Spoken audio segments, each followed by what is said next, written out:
안녕하세요. 델타원입니다.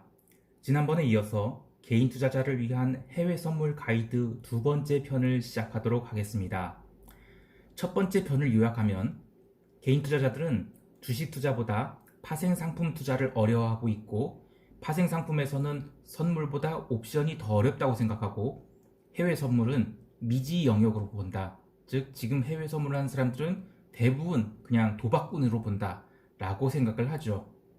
그런데 제가 해보니까 어려운 이유가 다른 데 있습니다. 첫 번째로 템포가 다르고 리스크의 크기가 다르고 분석이 어렵다 라고 이야기를 한 것이 첫 번째 편입니다.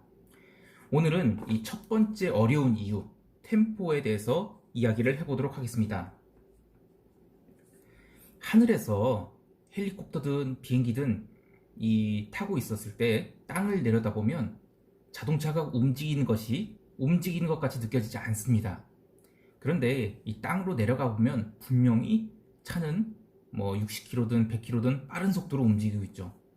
왜 그렇게 느껴지냐면 멀리서 보게 되면 분명 움직이는 건 맞지만 더 넓게 보게 돼요. 즉 눈에 들어오는 정보의 양이 많기 때문에 이 작은 부분의 정보는 무시되거나 느껴지지 않습니다.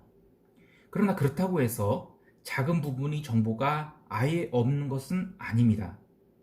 주식 투자의 이야기로 돌려서 우리가 당일 장중 흐름은 체크하지 않고 종가만 보는 직장인 투자자라고 생각해 보겠습니다. 며칠 전 종가는 10,000원인데 그저께 종가는 1,500원, 그리고 어제 종가는 11,000원으로 계속 오르고 있습니다. 그런데 장중에는 9,500원도 가고 또 11,500원도 가고 결국에 종가가 그렇게 왔다 갔다 하다가 1,500원으로 끝났다라고 하면 이게 오른 걸까요? 내린 걸까요? 종가는 분명 올랐기 때문에 오른 것이지만 혹시라도 이 점심시간에 몰래 스마트폰으로 주식을 11,500원에 산 사람이라고 한다면 종가가 11,000원이라고 하면 이 사람은 손실을 본 상황입니다. 또 손실을 본 사람이 이 스트레스를 받으면서 밤 내내 고민을 하다가 다음날 아침 시초가인 11,000원에 매도를 했습니다. 그리고 다시 점심시간에 주가를 확인해 보니 11,000원이 아니라 12,000원이 있죠. 그래서 다시 주식을 삽니다. 그리고 종가를 보니까 11,000원이 돼 있어요. 또 이제 머리를 부여잡고 또 손실 봤네 이러고 있습니다. 사실 주식은 이렇게 하면 안 되죠. 절대 안 됩니다. 그런데 이렇게 데이 트레이딩을 하는 분들이 굉장히 많습니다. 왜 이렇게 주식을 하면 안 됩니까? 저는 아예 이런 건 투자라고 안 보고 그냥 트레이딩, 거래라고 합니다. 거래는 사실 누구나 할 수 있습니다. 사고 파는 게 뭐가 힘들어요? 초등학생에게 알려줘도 요게 매수 버튼 빨간색, 그리고 매도 버튼은 파란색이야. 클릭하면 그냥 주문이 나갑니다. 이 문제는 거래를 해서 돈 벌어야 되는데 돈을 버는 것 관계없이 거래 행위 자체는 간단하지만 돈을 벌려고 한다면 싸게 사서 비싸게 팔거나 비싸게 팔고 다시 싸게 사들여야 됩니다. 즉 클릭 행위 너머의 분석 행위가 필요하다는 것이죠. 그런데 이렇게 하루에도 오르내림이 크면 거기서 무슨 분석이 있겠습니까? 경제 지표가 됐던 개별 종목이 정보가 됐던 하루에 30%가 올랐다. 그러면 해당 기업이 가치가 하루에 30% 증가하는 것이 맞습니까? 제가 이 코스닥 종목 투자를 싫어하는 이유가 저런 변동성이 저에게 맞지 않기 때문입니다. 아니 그런데 저런 변동성이 맞지 않는다면서 이 변동성이 끝판왕인 해외 선물을 개인 투자자가 할 수 있다고 이야기한다면 도대체 무슨 개가 풀을 뜯어먹는 소리인가요?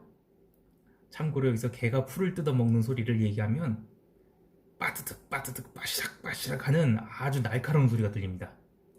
아무튼 다시 본론으로 돌아와서 이 비행기에서 내려다본 땅은 굉장히 평온하죠.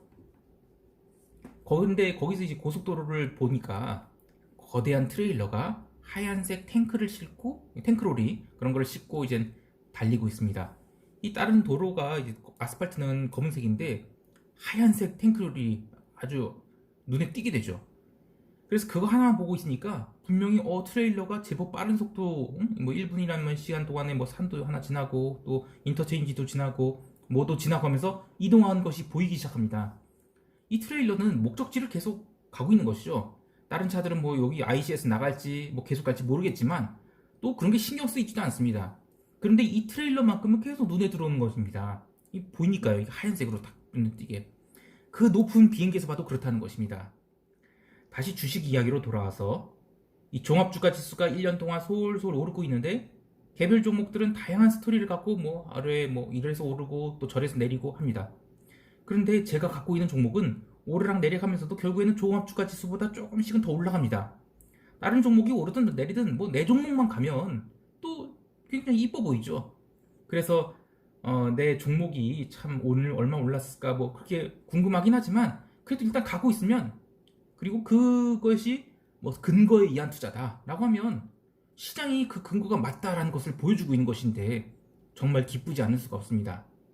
그런데 어느 날 북한에서 핵미사일을 서해 쪽에서 발사해서 동해를 넘어서 일본 너머로 이렇게 넘겼다 라고 한 뉴스가 나오면서 거의 모든 종목이 이제 와르르 빠집니다. 내가 투자한 종목이고 뭐고 다 빠지고 있는데 이 한 달 동안 내가 종목이 10% 올랐어요. 그런데 북한 뉴스가 나오면서 이 10분 만에 10%가 빠져서 한 달 내내 오른 것이 다 도루묵이 됩니다. 이럴 때 뭡니까 대체 김정은 나빠요 이 말밖에 안 나옵니까? 그런데 내가 투자한 종목이 생수를 판매하는 회사의 주식이라고 생각해 보겠습니다.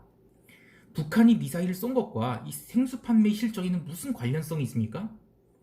그냥 사람들이 이 수돗물을 점점 안 마시고 생수를 사다 마시는 게 트렌드다. 그래서 생수 판매가 날이 갈수록 증가할 것이다. 뭐 그런 아이디어로 투자를 했는데 북한에서 미사일을 쏴서 이 10분 만에 10%가 하락을 했어요. 그러면 10분 만에 이 생수 판매량이 10% 감소할 것을 시장이 즉시 반영한 것입니까? 아니죠. 이것은 그냥 외부 악재에 의한 일시적인 흔들림입니다. 따라서 며칠이나 몇 주 뒤에는 다시 상승 추세로 회복해서 이 올라갈 가능성이 큽니다. 그러면 길게 봤을 때는 마이너스 10% 갔었던 적이 있었지만 뭐 아무렇지도 않게 생각되겠죠. 네, 고속도로에서 내가 관찰하고 있는 하얀색 트레일러가 제 갈 길을 가듯이 제가 주식 투자에 투자한 종목은 즉 매수한 종목이 아니라 투자를 한 종목은 긴 그림으로 보면 제 갈 길을 가는 것입니다. 근데 가까이서 보면 속도를 느리기도 하고 줄여지기도 하고 또 1차로로 갔다가 2차로도 갔다는 것처럼 하루에는 오르고 또 내리기도 하고 장중에 또 크게 빠지기도 하지만 결국에는 제 갈 길을 가고 있는 것입니다. 이제 해외 선물 이야기를 해보겠습니다. 이 해외 선물은 거대한 흐름을 아주 잘게 쪼개놨다고 봅니다. 이 잘게 쪼개놓은 구간에서는 하루에도 1% 오르고 2% 오르고 내리고 합니다. 그런데 큰 그림에서 보면 그냥 자기가 갈 길을 가고 있습니다. 아주 잘 가지요. 그냥 내가 생각한 대로 가주면 좋은데 정말 많은 뉴스들이 있습니다. 뭐 어제는 무슨 이유로 오르고 뭐 내리는데 뭐 말이 많은데 결국 시간이 지나면 자기가 갈 길을 가고 있는 겁니다. 문제는 하루하루 10분, 5분 뭐 이런 사이에 몇백만 원, 몇천만 원씩 계좌가 왔다 갔다 하니까 이 살 떨려서 투자를 못하는 것입니다. 근데 반대로 생각해보면 몇 분 만에 또 몇백이 이익 나고 또 몇천이 이익 납니다. 그래서 이제 사람들이 이럴 수 있으니까 하루에 그만큼 이익이 날 수 있으니까 최대한 유리한 지점, 최대한 싸게 사거나 최대한 비싸게 팔려고 하고 기다립니다. 뭐 그렇지 않은 사람도 있지만 그건 참 그건 논외고. 그런데 그러한 저점이나 고점을 누가 할 수 있겠습니까? 그리고 그걸 어떻게 예측할 수 있습니까? 앞으로도 계속 그렇게 예측할 수 있습니까?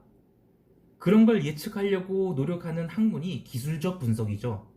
근데 그 기술적 분석을 여태까지 맞췄다 한들 그게 앞으로도 맞을 것이라는 무슨 보장이 있습니까? 불가능합니다. 그런데 길게 보면 큰 스토리대로 가는 것은 맞습니다. 그러니까 돈을 풀면 풀린 대로 가고 또 사람들이 안 노하게 되면 리스크 선호 자산이 오르는 그런 경향이 맞습니다. 이 김종은은 몇 년에 한 번 미사일을 쏘죠. 잊을만하다 싶으면 한번 쏴갖고 사람들을 환장하게 하는데요. 해외 선물 시장에서는 거의 매일 미사일이 발사된다고 생각하시면 됩니다. 그러니까 제가 얘기하는 것이 미사일을 쏜다고 해서 생수 시장의 매출이 하루에 10%가 바뀌나요? 안 그러죠. 해외 선물 시장에서도 자기가 갖고 있는 포지션이 손익이 투자한 금액 대비 10%가 왔다 갔다, 아니 10%가 아니라 뭐 하루에도 뭐 반토막 뭐 더블 뭐 이렇게 난다 하더라도 실제로 시장이 10% 바뀌는 것은 아닙니다. 타임프레임을 쪼개놓기 때문에 그 작은 구간을 보면 하루에도 뭐 계좌가 뭐 더블도 나고 반토막도 나는 겁니다. 그런데 우리가 그렇게 인위적으로 쪼개놓은 것을 합쳐보면, 즉 레버리지를 줄여보면, 사실은 1억 투자했을 때 그냥 뭐 하루에 뭐 500만 원, 1000만 원 바뀌는 것은 뭐 적지 않은 금액은 분명합니다만, 뭐 어쨌든 500만 원이 하루에 반토막 나는 건 아니고, 또 1000만 원이 반토막 나거나 1000만 원이 하루에 2000만 원 되는 건 아니지 않습니까? 1억을 투자했을 경우에는. 그렇게 레버리지를 또 줄이다 보면 사실은 의미가 없습니다. 즉 손익이 변화는, 내가 10억을 투자했는데 하루에 500만 원 전혀 의미가 없는 거죠. 근데 그렇게 해놓으면 사람들이 거래를 하러 오지 않기 때문에 일부러 그렇게 레버리지를 늘리고 또 타임프레임을 쪼개놓은 겁니다. 이제 뭔가 핵심이 보이나요? 그렇습니다. 이 시장이 템포를 무시할 수 있을 정도로 레버리지를 줄이거나, 아니면 우리가 무덤덤해진다면 투자는 굉장히 쉬운 겁니다. 매일 이 김종훈이가 미사일을 쏘는 시장이라고 했죠. 근데 저 위에서 하늘에서 내려다보면 그냥 여치 한 마리가 매일 이렇게 펄짝펄짝 뛰는 겁니다. 근데 자동차는 제 길을 계속 가요. 즉 여치 한 마리가 뛴다고 해서, 물론 그 여치가 굉장히 거대한 여치일 수도 있겠습니다만, 그렇다고 해서 뭐 차가 와르르 좌우로 가고 우르르 가고 뭐 흔들흔들 이럴 필요 없지 않습니까? 이 해외 선물 시장도 시장이 5분 만에 또는 10분 만에 뭐 하루에 뭐 얼마게 움직이든 내가 투자한 방향을 흔들리지 않을 정도의 낮은 레버리지를 갖고 있거나 그 템포를 무시할 수 있다면 생각보다 쉬운 시장이 될 수 있습니다. 물론 이제 구체적인 트레이딩에 대해서는 중급자 편 이상에서 이야기할 텐데요. 어쨌든 이번 2편에서 얘기하고 싶은 것은, 투자에 대해서는 거시적인 안목을 기르자는 것, 그리고 자잘한 흐름들은 이 투자의 영역이 아니라 투기 영역이기 때문에 거기서 이익이나 손실을 보지 않으려고 노력해야 된다라는 것이 2편이 이야기였습니다. 다음 3편에서는 2편과 연결된 이야기인데 리스크 관리에 대해서 이야기해 보겠습니다. 시청해 주셔서 감사합니다. 이상 델타원이었습니다.